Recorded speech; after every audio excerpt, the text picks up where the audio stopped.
परम सत्कारयोग साध संगत जी, अपनी रचना पवित्र करो ਅਤੇ ਸਾਰੇ ਹੀ ਆਖੋ ਧੰਨ ਸਤਿਗੁਰੂ ਨਾਨਕ ਦੇਵ ਜੀ।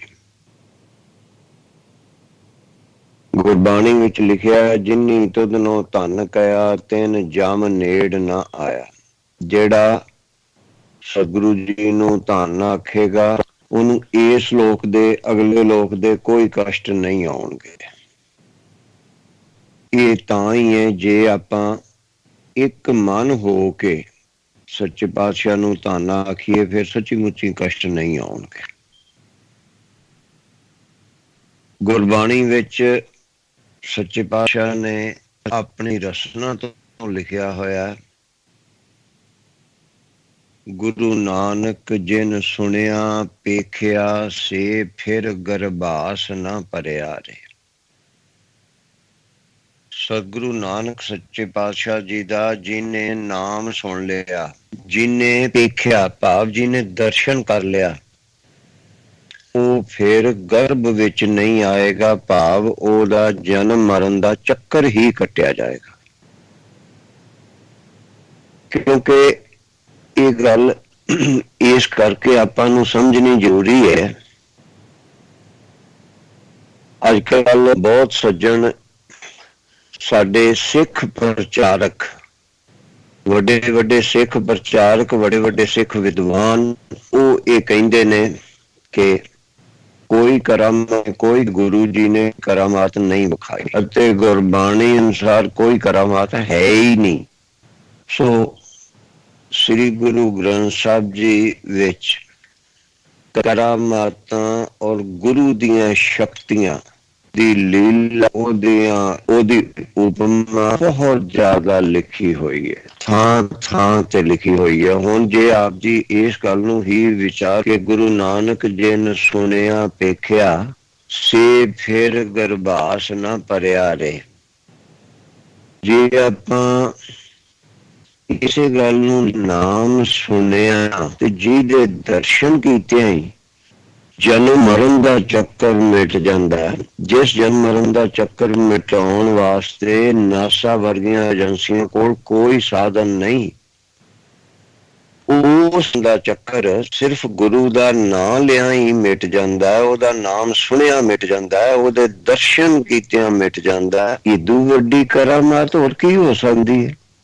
ਹੁਣ ਜੇ ਕਰੋੜਾਂ ਲੋਕਾਂ ਦੇ ਜਨਮ ਮਰਨ ਦੇ ਚੱਕਰ ਮਿਟ ਗਏ, ਸਿਰਫ ਸਤਿਗੁਰੂ ਨਾਨਕ ਸੱਚੇ ਪਾਤਸ਼ਾਹ ਦਾ ਨਾਮ ਲਿਆ ਜਾਂ ਉਹਨਾਂ ਦੇ ਦਰਸ਼ਨ ਕੀਤਿਆਂ ਜਾਂ ਉਹਨਾਂ ਦਾ ਸੱਚੇ ਪਾਤਸ਼ਾਹ ਦਾ ਨਾਮ ਸੁਣਿਆ, ਜੇ ਕਰੋੜਾਂ ਲੋਕਾਂ ਦੇ ਜਨਮ ਮਰਨ ਦੇ ਚੱਕਰ ਮਿਟ ਗਏ, ਤੇ ਫਿਰ ਹੁਣ ਇਹ ਥੋੜਾ ਵੀ ਕਰੋੜ ਲੋਕਾਂ ਦਾ ਨਾਮ ਉਹਦੀ ਬਚਨ ਨਹੀਂ ਕਰ ਦਿੱਤਾ। ਜੋ ਸ੍ਰੀ ਗੁਰੂ ਗ੍ਰੰਥ ਸਾਹਿਬ ਜੀ ਦੇ ਵਿੱਚ ਲਿਖਿਆ, ਸੱਚੇ ਪਾਤਸ਼ਾਹ ਜੀ ਦੀ ਆਪਣੀ ਰਸਨਾ ਤੋਂ ਉਚਾਰਿਆ ਹੋਇਆ ਸ੍ਰੀ ਮੁਖ, ਜੇ ਉਹ ਵੀ ਗਲਤ ਹੈ, ਜੇ ਉਹ ਝੂਠ ਹੈ, ਤਾਂ ਫਿਰ ਸੱਚ ਕੀ ਹੈ? ਫਿਰ ਸੱਚ ਕੀ ਹੈ? ਸੋ ਉਹਨਾਂ ਲੋਕਾਂ ਦੀਆਂ ਗੱਲਾਂ ਵਿੱਚ ਨਾ ਆ ਕੇ ਜਿਹੜੇ ਵੀ ਇਹੋ ਜਿਹੀਆਂ ਗੱਲਾਂ ਕਰਦੇ ਨੇ, ਉਹਨਾਂ ਨੂੰ ਤੁਸੀਂ ਫੇਸਬੁੱਕ, ਵਟਸਐਪ ਵਗੈਰਾ ਤੇ ਉੱਤਰ ਦੇਣੇ ਸ਼ੁਰੂ ਕਰੋ। ਉਹਨਾਂ ਦੀਆਂ ਗੱਲਾਂ 'ਚ ਨਾ ਆਓ, ਪਰ ਉਹਨਾਂ ਨੂੰ ਉੱਤਰ ਦੇਣੇ ਸ਼ੁਰੂ ਕਰੋ। ਸੋ ਸਾਧ ਸੰਗਤ ਜੀ, ਆਪਣੇ ਗੁਰੂ ਦਾ ਪ੍ਰਚਾਰ ਕਰੋ, ਆਪਣੇ ਸਿੱਖ ਪੰਥ ਨੂੰ ਵਧਾਉਣ ਦੇ ਯਤਨ ਕਰੋ। ਜਿਵੇਂ ਤੁਸੀਂ ਆਪਣਾ ਵਿਹਾਰ ਵਧਾਉਂਦੇ ਹੋ, ਇਸੇ ਤਰ੍ਹਾਂ ਆਪਣਾ ਪੰਥ ਵੀ ਵਧਾਓ। ਕਿਵੇਂ? ਜਿਵੇਂ ਤੁਸੀਂ ਆਪਣਾ ਵਿਹਾਰ ਵਧਾਉਣ ਵਾਸਤੇ ਜੀ ਕਰਦਾ, ਜਿਹਦੇ ਕੋਲ 100 ਰੁਪਈਆ ਉਹਦਾ ਜੀ ਕਰਦਾ ਕਿ ਮੇਰੇ ਕੋਲ 1000 ਹੋਵੇ, ਜਿਹਦੇ ਕੋਲ 1000 ਹੈ ਉਹਦਾ ਜੀ ਕਰਦਾ ਮੇਰੇ ਕੋਲ ਲੱਖ ਹੋਵੇ, ਲੱਖ ਵਾਲਾ ਕਰੋੜ ਚਾਹੁੰਦਾ। ਇਸੇ ਤਰ੍ਹਾਂ ਸਿੱਖ ਪੰਥ ਵਧਾਉਣ ਦਾ ਯਤਨ ਕਰੋ, ਭਾਵ ਸਿੱਖਾਂ ਦੀ ਗਿਣਤੀ ਕਰੋ। ਸੱਚੇ ਪਾਤਸ਼ਾਹ ਨੇ ਰਚੀ ਗੁਰਬਾਣੀ ਅਨੁਸਾਰ ਇੱਥੇ ਤਾਂ ਸ਼ੁਭ ਕਰਮਾਂ ਦਾ ਪਹਿਰਾਵਾ ਹੈ, ਜਿਹਦੇ ਵਿੱਚ ਇਹ ਤ੍ਰੈ ਭੈਣੇ ਵੇਸ਼ ਕਰ ਤਾਂ ਵਸ ਆਈ ਕੰਨ ਤੋਂ। ਤਿੰਨ ਕਿਹੜੀਆਂ ਚੀਜ਼ਾਂ ਦਾ ਵੇਸ਼ ਕਰ? ਖਿਮਾ ਕਰ, ਮਿੱਠਾ ਬੋਲ ਅਤੇ ਨਿਮਰਤਾ ਰੱਖ। ਸੋ ਇਸ ਤਰ੍ਹਾਂ ਦੇ ਸ਼ੁਭ ਕਰਮਾਂ ਦਾ ਵੇਸ਼ ਸੱਚੇ ਪਾਤਸ਼ਾਹ ਨੇ ਉਹਦੇ ਵਿੱਚ ਦੱਸਿਆ ਹੋਇਆ। इस करके आप जी अपने गुरु दे करामातां दा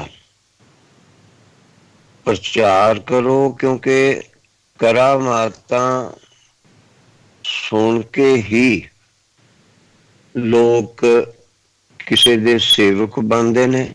करामातां सुन के ही लोग श्रद्धालु बनते ने। साडी सारियां दी गुरु उत्ते शरधा किवें बनी है? गुरु दियां परालौकिक शक्तियां करामातां दी कथावां सुन के। किवें कि जदों किसी ने आख्या मेरे घर पुत्र नहीं हुंदा,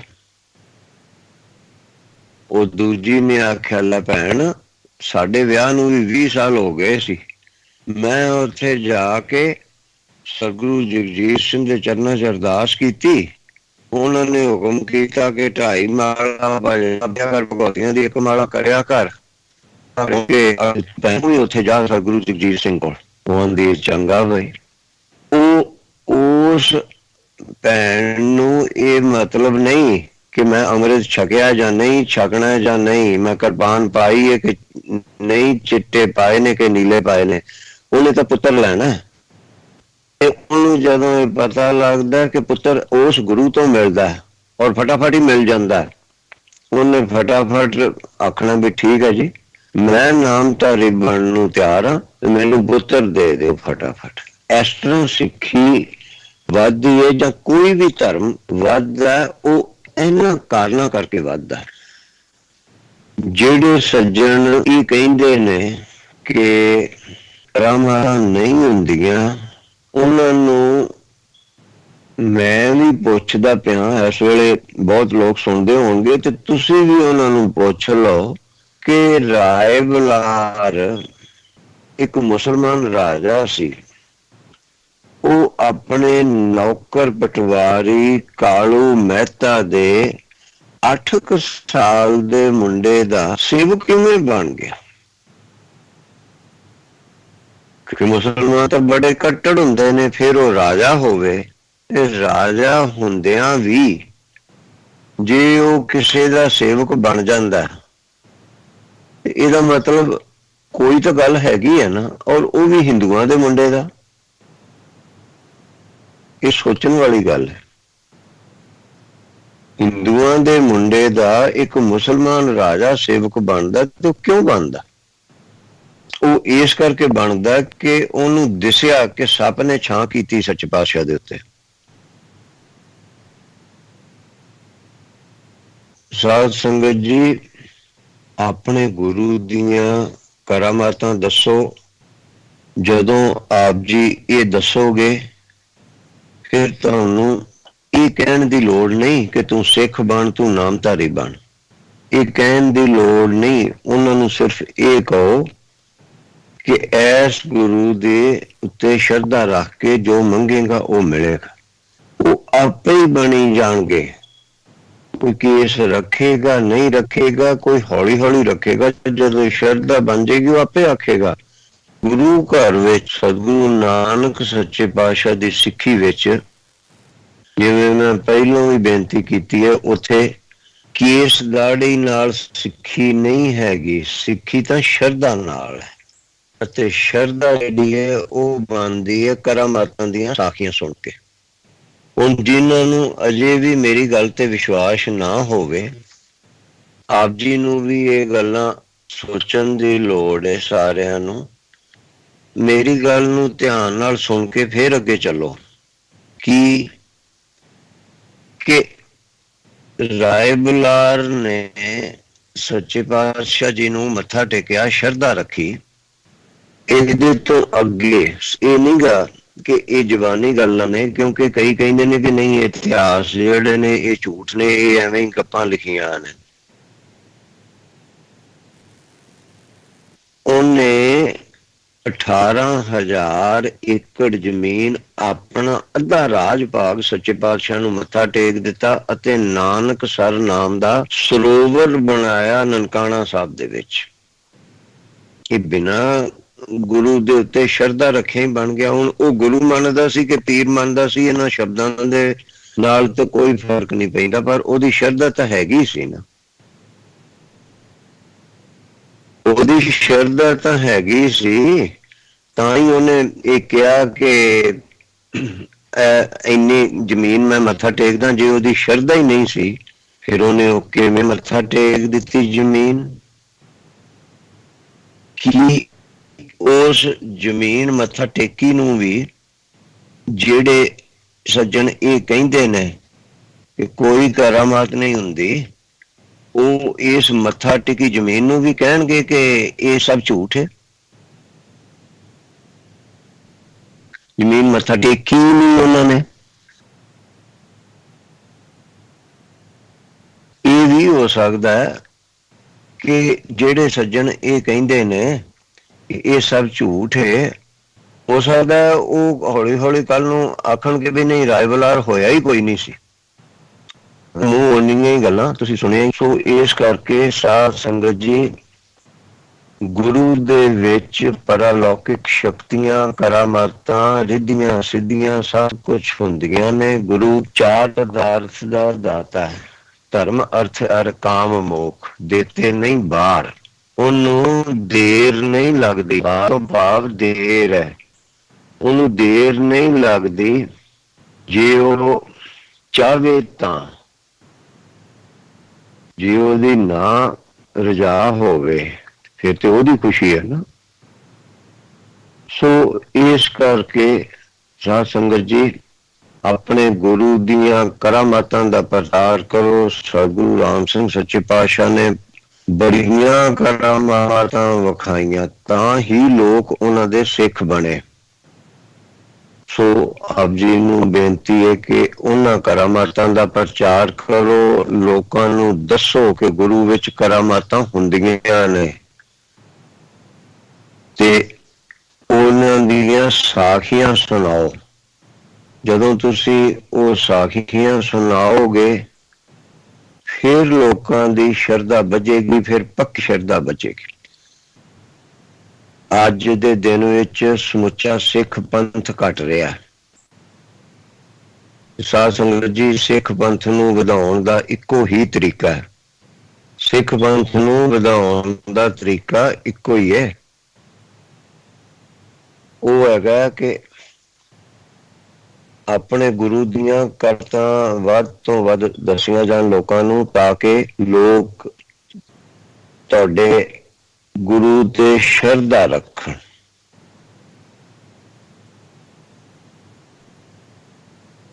ਇੱਕ ਛੋਟੀ ਜੀ ਗੱਲ ਆਪ ਜੀ ਨੂੰ ਹੋਰ ਦੱਸਾਂ। ਥਾਈਲੈਂਡ ਸ਼ਾਮ ਦੇ ਵਿੱਚ ਉਥੇ ਇੱਕ ਦੁਕਾਨ ਤੇ ਗਿਆ, ਉਸ ਦੁਕਾਨ ਤੇ ਇਸ ਚੀਜ਼ ਦੀ ਮੂਰਤੀ ਉਹਨੂੰ ਵੈਸੇ ਹੀ ਸੋਹਣੀ ਲੱਗੀ, ਕਿਉਂਕਿ ਉਹ ਸਾਰਾ ਦੇਸ਼ ਹੀ ਬੋਧੀਆਂ ਦਾ। ਉਹਨਾਂ ਨੇ ਉਹਨੂੰ ਚੰਗੀ ਲੱਗੀ, ਉਹਨੇ ਉਹ ਮੂਰਤੀ ਚੁੱਕ ਕੇ ਲੈ ਆਂਦੀ। ਉਹਨੇ ਮੂਰਤੀ ਉੱਥੋਂ ਖਰੀਦ ਕੇ ਲਿਆਂਦੀ, ਲਿਆ ਕੇ ਆਪਣੀ ਦੁਕਾਨ ਤੇ ਰੱਖੀ। ਅਗਲੇ ਉਹਦੀ ਲਾਟਰੀ ਨਿਕਲ ਆਈ, 10 ਕਰੋੜ ਦੀ ਉਹਦੀ, ਯਾਨੀ ਜਿਹਨੂੰ ਉਹ ਥਾਈ ਰੁਪਈਆ ਜਿਹੜਾ ਉਹਦੀ 10 ਕਰੋੜ ਦੀ ਲਾਟਰੀ ਨਿਕਲ ਆਈ। ਉਹ ਬੜਾ ਖੁਸ਼ ਹੋਇਆ, ਉਹਨੇ ਆਪਣੇ ਸਾਰੇ ਸੱਜਣਾ ਮਿੱਤਰਾਂ ਨੂੰ ਦੱਸਿਆ, ਉਹ ਗੱਲ ਫੈਲ ਗਈ। ਅੱਜ ਥਾਈਲੈਂਡ ਦੇ ਵਿੱਚ ਥਾਂ ਥਾਂ ਤੇ ਗਣੇਸ਼ ਜੀ ਦੀਆਂ ਤਸਵੀਰਾਂ ਲੱਗ ਗਈਆਂ ਨੇ, ਥਾਂ ਥਾਂ ਤੇ ਉਹਨਾਂ ਦੀਆਂ ਮੂਰਤੀਆਂ ਰੱਖੀਆਂ ਗਈਆਂ ਨੇ। ਬੋਧੀ ਹੁੰਦਿਆਂ ਵੀ ਥਾਂ ਤੇ ਗਣੇਸ਼ ਜੀ ਦੀਆਂ ਤਸਵੀਰਾਂ। ਕਿਉਂਕਿ ਜੇ ਉਹਦੀ ਲਾਟਰੀ ਨਿਕਲ ਆਈ ਹੈ, ਉਹਦਾ ਕੰਮ ਸਵਰ ਗਏ ਨੇ, ਤੇ ਮੇਰੇ ਵੀ ਸਵਰ ਸੋਚ ਕੇ। ਸੋ ਇਸ ਤਰੀਕੇ ਨਾਲ ਪ੍ਰਚਾਰ ਹੁੰਦਾ। ਉਹ ਇੱਕ ਦੂਜੇ ਨੂੰ ਕੰਨਾਂ ਕੰਨੀ ਪ੍ਰਚਾਰ ਹੋਇਆ। ਉਹਦੇ ਚ ਇਹਨਾਂ ਨੇ ਇਹ ਨਹੀਂ ਕਿਸੇ ਨੇ ਦੱਸਿਆ, ਉਹਦੇ ਚ ਉਹ ਕਿਸੇ ਮੀਡੀਆ ਤੇ ਜਾ ਕੇ ਨਹੀਂ ਪ੍ਰਚਾਰ ਹੋਇਆ, ਉਹਨੇ ਚੇਚਾ ਟੀਵੀ ਤੇ ਨਹੀਂ ਕੀਤਾ, ਪਰ ਉਹ ਕੰਨ ਗਈ, ਉਹਦਾ ਬਹੁਤ ਇਹ ਝੂਠ ਪ੍ਰਚਾਰਿਆ ਜਾ ਰਿਹਾ। ਸੋ ਇਸੇ ਤਰ੍ਹਾਂ ਆਪ ਜੀ ਵੀ ਆਪਣੇ ਗੁਰੂ ਦਾ, ਆਪਣੇ ਪੰਥ ਦਾ ਪ੍ਰਚਾਰ ਕਰੋ, ਤਾਂ ਕਿ ਵੱਧ ਤੋਂ ਵੱਧ ਆਪ ਜੀ ਨੂੰ ਆਪਣੇ ਪੰਥ ਵਿੱਚ ਆਉਣ ਤੇ ਸਾਡੇ ਗੁਰੂ ਨੂੰ ਗੁਰੂ ਮੰਨਣ। ਸਾਡੇ ਗੁਰੂ ਨੂੰ ਜਿਹਨੇ ਗੁਰੂ ਮੰਨ ਲਿਆ ਉਹ ਸਿੱਖ ਬਣ ਗਿਆ। ਉੱਥੇ ਇਹ ਲੋੜ ਨਹੀਂ ਕਿ ਉਹਨੇ ਅੰਮ੍ਰਿਤ ਛਕਿਆ ਕਿ ਨਹੀਂ ਛਕਿਆ, ਉੱਥੇ ਲੋੜ ਇਸ ਗੱਲ ਦੀ ਹੈ ਕਿ ਉਹ ਸਾਡੇ ਗੁਰੂ ਨੂੰ ਗੁਰੂ ਮੰਨੇ। ਜਦੋਂ ਉਹਨੇ ਗੁਰੂ ਮੰਨ ਲਿਆ ਉਹ ਆਪੇ ਸਿੱਖ ਬਣ ਗਿਆ। ਬਾਕੀ ਦੀਆਂ ਜੋ ਵੀ ਚੀਜ਼ਾਂ ਨੇ, ਅੰਮ੍ਰਿਤ ਛਕਣਾ, ਦਾੜੀ ਕੇਸ ਰੱਖਣੇ, ਆਦ ਮਾਸ ਸ਼ਰਾਬ ਛੱਡਣਾ, ਆਦ ਇਹ ਉਹ ਹੌਲੀ ਹੌਲੀ ਕਰੇਗਾ। ਇੱਕਦਮ ਉਹਨੂੰ ਆਖਾਂਗੇ ਤਾਂ ਉਹ ਨਹੀਂ ਮੰਨੇਗਾ। ਸੋ ਇਸ ਕਰਕੇ ਆਪ ਜੀ ਇਸ ਪਾਸੇ ਨੂੰ ਚੇਚਾ ਧਿਆਨ ਦਿਓ ਤੇ ਆਪਣੇ ਗੁਰੂ ਦਾ ਪ੍ਰਚਾਰ ਕਰੋ। ਸਤਿਕਾਰਯੋਗ ਸਾਧ ਸੰਗਤ ਜੀ, ਮੈਂ ਜਿਹੜੀ ਬੇਨਤੀ ਕੀਤੀ ਹੈ ਉਸ ਬੇਨਤੀ ਵੱਲ ਉਚੇਚਾ ਧਿਆਨ ਦਿਓ ਅਤੇ ਨੈਟ ਤੇ ਆਪਣੇ ਗੁਰੂ ਦੀਆਂ ਕਰਾਮਾਤਾਂ ਦਾ ਪ੍ਰਚਾਰ ਕਰੋ। ਕਰਾਮਾਤਾਂ ਸੁਣ ਕੇ ਲੋਕ ਆਪਣੇ ਆਪ ਗੁਰੂ ਦੇ ਸ਼ਰਧਾਲੂ ਬਣਨਗੇ। ਜਦੋਂ ਸ਼ਰਧਾਲੂ ਬਣਨਗੇ ਫਿਰ ਉਹ ਸਿੱਖ ਬਣਨਗੇ। ਉਹਨਾਂ ਨੂੰ ਦੀ ਲੋੜ ਨਹੀਂ ਕਿ ਤੁਸੀਂ ਸਿੱਖ ਬਣੋ। ਕਰਾਮਾਤਾਂ ਆਪਣੇ ਗੁਰੂ ਦੀਆਂ ਸਾਖ ਲੋਕ ਆਪਣੇ ਆਪ ਤੁਹਾਡੇ ਗੁਰੂ ਦੇ ਸੇਵਕ ਬਣਨਗੇ। ਜਦੋਂ ਸੇਵਕ ਬਣਨਗੇ ਫਿਰ ਉਹ ਗੁਰੂ ਦਾ ਉਪਦੇਸ਼ ਵੀ ਆਪੇ ਹੀ ਮੰਨਣਗੇ। ਉਹਨਾਂ ਨੂੰ ਕਹਿਣ ਦੀ ਲੋੜ ਨਹੀਂ ਕਿ ਮੇਰੇ ਗੁਰੂ ਦਾ ਉਪਦੇਸ਼ ਮੰਨੋ, ਉਹ ਆਪੇ ਮੰਨਣਗੇ। ਦਸਵੇਂ ਪਾਤਸ਼ਾਹ ਨੇ ਸਿਰ ਮੰਗੇ, ਸਿੱਖਾਂ ਨੇ ਸਿਰ ਦਿੱਤੇ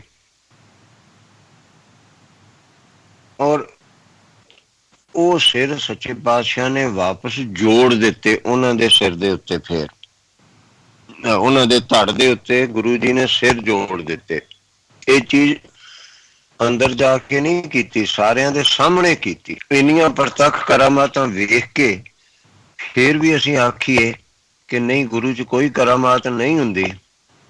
ਔਰ ਰਹੀ ਗੱਲ ਸਾਡੇ ਉਹਨਾਂ ਪ੍ਰਚਾਰਕਾਂ ਦੀ, ਕਹਿੰਦੇ ਨੇ ਕਿ ਨਹੀਂ ਕੋਈ ਕਰਾਮਾਤ ਨਹੀਂ ਹੁੰਦੀ, ਉਹਨਾਂ ਨੂੰ ਸੋਚਣ ਦੀ ਲੋੜ ਹੈ ਕਿ ਜੇ ਇਸ ਤਰ੍ਹਾਂ ਦੀ ਕੋਈ ਕਰਾਮਾਤ ਨਹੀਂ ਵਿਖਾਈ ਸੱਚੇ ਪਾਤਸ਼ਾਹ ਤਾਂ ਫਿਰ ਇਹੋ ਜਿਹੇ ਵਧੀਆ ਸਿੱਖ ਜਿਹੜੇ ਬੰਦ ਕਟਵਾ ਲੈਣ ਉਹ ਕਿਵੇਂ ਬਣ ਗਏ? ਮੇਰਾ ਖਿਆਲ ਉਹਨਾਂ ਨੇ ਕਦੀ ਇਹਨਾਂ ਗੱਲਾਂ ਵੱਲ ਸੋਚਿਆ ਹੀ ਨਹੀਂ, ਜਿਹੜੇ ਇਹ ਕਹਿੰਦੇ ਨੇ ਕਿ ਗੁਰੂ ਨੇ ਕੋਈ ਕਰਾਮਾਤ ਨਹੀਂ ਵਿਖਾਈ। ਸੋ ਸਾਧ ਸੰਗਤ ਜੀ, ਆਪਣੇ ਗੁਰੂ ਦੀਆਂ ਕਰਾਮਾਤਾਂ ਸਾਖੀਆਂ ਦਾ ਪ੍ਰਚਾਰ ਕਰੋ ਤਾਂ ਕਿ ਲੋਕ ਆਪਣੇ ਆਪ ਸ਼ਰਧਾਲੂ ਬਣਨ। ਇਹ ਕਹਿਣਾ ਨਾ ਪਵੇ ਕਿ ਤੁਸੀਂ ਮੇਰੇ ਗੁਰੂ ਨੂੰ ਮੰਨੋ। ਔਰ ਹੁਣ ਆਓ ਆਪਾਂ ਦਸਵੇਂ ਪਾਤਸ਼ਾਹ ਜੀ ਦੀ ਬਾਣੀ ਪੜ੍ਹੀਏ, ਕਿਉਂਕਿ ਆਪਾਂ ਦਸਮ ਬਾਣੀ ਨੂੰ ਬਾਣੀ ਮੰਨਦੇ ਹਾਂ ਅਤੇ ਇਹ ਹੋਲਾ ਮਹੱਲਾ ਦਾ ਪੁਰਬ ਦਸਵੇਂ ਪਾਤਸ਼ਾਹ ਨੇ ਸ਼ੁਰੂ ਕੀਤਾ ਹੋਇਆ। ਉਹਨਾਂ ਦਾ ਸ਼ੁਰੂ ਕੀਤਾ ਹੋਇਆ ਪੁਰਬ ਉਹਨਾਂ ਦੀ ਬਾਣੀ ਦੇ ਨਾਲ ਮਨਾਈਏ, ਬਹੁਤਾ ਆਨੰਦ ਆਏਗਾ। ਮੈਂ ਅੱਗੇ ਪੜਾਂਗਾ, ਆਪ ਜੀ ਵੀ ਪਿੱਛੇ ਮੇਰੇ ਨਾਲ ਕਿਰਪਾ ਕਰੋ। ਇਹ ਅਕਾਲ ਉਸਤਤ ਦੇ ਵਿੱਚ ਦੋ ਥਾਵਾਂ ਤੇ ਸੋਈਏ ਲਿਖੇ ਹੋਏ ਨੇ। ਉਹ ਸੋਈਏ ਇੱਕ ਤਾਂ ਉਹਨੇ ਜਿਹੜੇ ਸ਼ਰਾਵਕ ਸੁਧ ਸਮੂਹ ਸਿਧਾਨ ਕੇ ਦੇਖ ਫਿਰੇ ਉਹ ਕਰ ਜੋਗ ਜਤੀ, ਉਹ ਸੋਈਏ ਨੇ ਜਿਨ੍ਹਾਂ ਦੇ ਜਿਹੜੇ ਅੰਮ੍ਰਿਤ ਬਣਾਉਣ ਵੇਲੇ ਪੜੇ ਜਾਂਦੇ ਨੇ। ਇਹ ਦੂਸਰੇ ਥਾਂ ਤੇ ਨੇ। ਇਹ ਮੈਂ ਪੜਨ ਲੱਗਾ, ਆਪ ਜੀ ਵੀ ਕਿਰਪਾ ਕਰੋ ਪੜੋ। ਦੀਨਨ ਕੀ ਪ੍ਰਤਪਾਲ ਕਰੈ, ਨਿਤ ਸੰਤ ਉਬਾਰ,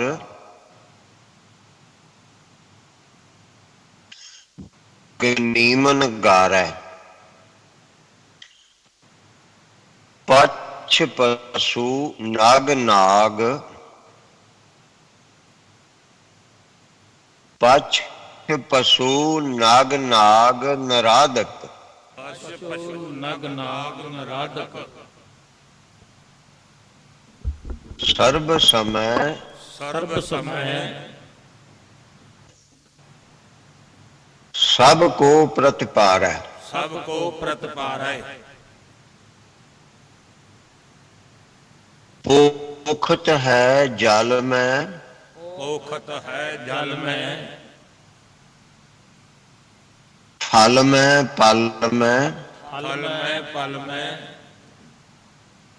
ਕਾਲ ਕੀ ਨਹੀਂ ਕਲ ਕੇ ਨਹੀਂ, ਕਰਮ ਵਿਚਾਰੈ। ਕਰਮ ਵਿਚਾਰੈ। ਦੀਨ ਦਇਆਲ ਦੀਨ ਦਇਆਲ, ਦਇਆ ਨਿਧ, ਦਇਆ ਨਿਧ, ਦੋਖਨ ਦੇਖਤ ਹੈ, ਦੋਖਨ ਦੇਖਤ ਹੈ, ਪਰ ਦੇਤ ਨ ਹਾਰੈ। ਦੇਤ ਨ ਹਾਰੈ। ਸੋ ਸਾਧ ਸੰਗਤ ਜੀ, ਇਹ ਐਸੀ ਮਨੋਹਰ ਬਾਣੀ ਹੈ ਸਾਡੇ ਗੁਰੂ ਦੀ। ਐਸੀ ਬਾਣੀ ਨੂੰ ਪੜ੍ਹਿਆ ਕਰੋ ਅਤੇ ਇਸ ਬਾਣੀ ਨੂੰ ਪੜ੍ਹ ਕੇ ਇਹਨੂੰ ਯਾਦ ਕਰੋ ਔਰ ਲੋਕਾਂ ਨੂੰ ਦੱਸੋ ਕਿ ਸਾਡੇ ਗੁਰੂ ਜੀ ਦੀ 10ਵੇਂ ਪਾਤਸ਼ਾਹ ਦੀ ਕਵਿਤਾ ਕਿੰਨੀ ਉੱਤਮ ਹੈ। ਗੁਰਬਾਣੀ ਤਾਂ ਹੈਗੀ ਹੈ, ਕਵਿਤਾ ਦੇ ਰੂਪ ਵਿੱਚ ਵੀ ਇਹ ਕਿੰਨੀ ਉੱਤਮ ਹੈ। ਆਪ ਜੀ ਨੂੰ ਵਿਸ਼ੇਸ਼ ਬੇਨਤੀ ਹੈ ਕਿ ਆਓ ਆਪਾਂ ਕੁਛ ਨਵੀਆਂ ਲੀਹਾਂ ਪਾਈਏ। ਅੱਗੇ ਵੀ ਆਪ ਜੀ ਨੇ ਮੇਰੀ ਬੇਨਤੀ ਮੰਨ ਕੇ ਨਵੀਆਂ ਲੀਹਾਂ ਪਾਈਆਂ ਨੇ ਤੇ ਹੋਰ ਨਵੀਆਂ ਲੀਹਾਂ ਪਾਈਏ, ਜਿਹਦੇ ਵਿੱਚ ਸਾਡੇ ਜਥੇਦਾਰ ਸਾਹਿਬਾਨ ਉਹ ਰਲ ਮਿਲ ਕੇ ਕੀਰਤਨ ਕਰਿਆ ਕਰੋ। ਕਿਉਂਕਿ ਜਦੋਂ ਅੱਧਾ ਅੱਧਾ ਘੰਟਾ ਕੱਲੇ ਕੱਲੇ ਨੂੰ ਮਿਲਦਾ, ਉਹਦਾ ਅੱਧੇ ਘੰਟੇ ਵਿੱਚ ਤਾਂ ਉਹਦੀ ਡੰਡੌਤ ਬੰਦਨਾ ਦਾ ਸਮਾਂ ਨਿਕਲ ਜਾਂਦਾ, ਅੱਗੋਂ ਪ੍ਰਕਰਨ ਦੀ ਸਮਾਪਤੀ ਨਹੀਂ ਹੁੰਦੀ, ਬੇਸਵਾਦੀ ਹੁੰਦੀ ਹੈ। ਸੋ ਇਸ ਕਰਕੇ 4 ਜਥੇਦਾਰ ਰਲ ਕੇ ਉਹ ਕੀਰਤਨ ਕਰਿਆ ਕਰੋ। ਦੂਸਰੀ ਗੱਲ ਹੈ, ਸਤਿਗੁਰੂ ਰਾਮ ਸਿੰਘ ਸੱਚੇ ਪਾਤਸ਼ਾਹ ਦਾ ਹੁਕਮ ਹੈ ਜਥੇਦਾਰਾਂ ਨੂੰ, ਪ੍ਰਚਾਰਕਾਂ ਨੂੰ, ਕੀਰਤਨ ਕਰਨ ਵਾਲਿਆਂ ਨੂੰ ਜਿਹੜੀ ਭੇਟਾ ਸੰਗਤ ਦਿੰਦੀ ਹੈ, ਉਹਨਾਂ ਦਾ ਹੁਕਮ ਹੈ ਕਿ ਉਹ ਭੇਟਾ ਗੁਰੂ ਨੂੰ ਪਹੁੰਚਦੀ ਹੈ। ਉਹ ਜਿਹੜੀ ਭੇਟਾ ਗੁਰੂ ਨੂੰ ਪਹੁੰਚੇਗੀ ਉਹ ਤੁਹਾਡੀ ਭੇਟਾ ਜਿਹੜੀ ਹੈ ਫਲੇਗੀ। ਹੁਣ ਉਹਦੇ ਵਾਸਤੇ ਗੁਰਬਾਣੀ ਵਿੱਚ ਵੀ ਸੱਚੇ ਪਾਤਸ਼ਾਹ ਨੇ ਲਿਖਿਆ, ਸ੍ਰੀ ਗੁਰੂ ਗ੍ਰੰਥ ਸਾਹਿਬ ਜੀ ਵਿੱਚ, ਤਿੰਨ ਭਗਤ ਜਨਾਂ ਕੋ ਸਾਧ ਨਮਸਕਾਰ ਕੀਜੈ, ਜੋ ਅਨ ਦਿਨ ਹਾਰੇ ਗੁਣ ਗਾਵਣਿਆ। ਜਿਹੜੇ ਹਰੀ ਦਾ ਕੀਰਤਨ ਕਰਦੇ ਨੇ, ਗੁਰਬਾਣੀ ਪੜ੍ਹਦੇ ਨੇ, ਉਹਨਾਂ ਗੁਰਮੁਖਾਂ ਨੂੰ ਆਪਾਂ ਨੂੰ ਨਮਸਕਾਰ ਕਰਨੀ ਚਾਹੀਦੀ ਹੈ। ਇਹ ਸੱਚੇ ਪਾਤਸ਼ਾਹ ਦਾ ਬਚਨ ਹੈ। ਇਸ ਕਰਕੇ ਸਾਧ ਸੰਗਤ ਜੀ, ਸਾਡੀ ਗੁਰਬਾਣੀ ਦਾ ਕੋਈ ਵੀ ਸੱਜਣ ਕੀਰਤਨ ਕਰਦਾ ਹੋਵੇ, ਨਾਮਧਾਰੀ ਹੋਵੇ, ਗੈਰ ਨਾਮਧਾਰੀ ਹੋਵੇ, ਉੱਥੇ ਨਮਸਕਾਰ ਕਰਿਆ ਕਰੋ। ਔਰ ਜਿਹੜੇ ਜਥੇਦਾਰ ਰਾਗੀ ਪ੍ਰਚਾਰਕ ਸਰੀਰ ਨੇ, ਉਹਨਾਂ ਨੂੰ ਬੇਨਤੀ ਕਿ ਤੁਸੀਂ ਆਪਣਾ ਜੀਵਨ ਇਸ ਤਰ੍ਹਾਂ ਦਾ ਬਣਾਓ ਕਿ ਲੋਕ ਤੁਹਾਡੇ ਜੀਵਨ ਤੋਂ ਵੀ ਪ੍ਰਭਾਵਿਤ ਹੋਣ। ਸੋ ਤੁਸੀਂ ਤਿਆਗੀ ਬਣੋ, ਅਤੇ ਤਿਆਗੀ ਦਾ ਮਤਲਬ ਇਹ ਨਹੀਂ ਕਿ ਭੁੱਖੇ ਮਰੋ। ਥੋੜ੍ਹਿਆਂ ਜਿਹਾ ਪੈਸਿਆਂ ਘਰ ਵਾਲਿਆਂ ਨੂੰ ਤੰਗ ਨਾ ਕਰੋ, ਲੜੋ ਨਾ। ਦੂਸਰੀ ਗੁਰਬਾਣੀ ਵਿੱਚ ਜਾਓ, ਉੱਥੇ ਹੱਥੀਂ ਸੇਵਾ ਕਰਨੀ ਸ਼ੁਰੂ ਕਰੋ। ਜਾਂ ਮੇਲਿਆਂ ਦੇ ਵਿੱਚ ਜਾਂਦੇ ਹੋ, ਉੱਥੇ ਜਾ ਕੇ ਜੋੜਿਆਂ ਦੀ, ਜੂਠੇ ਭਾਂਡਿਆਂ ਦੀ, ਇਸ ਤਰ੍ਹਾਂ ਦੀ ਸੇਵਾ ਕਰਨੀ ਸ਼ੁਰੂ ਕਰੋ। ਤੁਹਾਡੇ ਬਚਨ ਵਿੱਚ ਜਦੋਂ ਸਿੱਧੀ ਆਏਗੀ ਤਾਂ ਲੋਕ ਜ਼ਿਆਦਾ ਤੁਹਾਡਾ ਪ੍ਰਚਾਰ ਕਰਨਗੇ।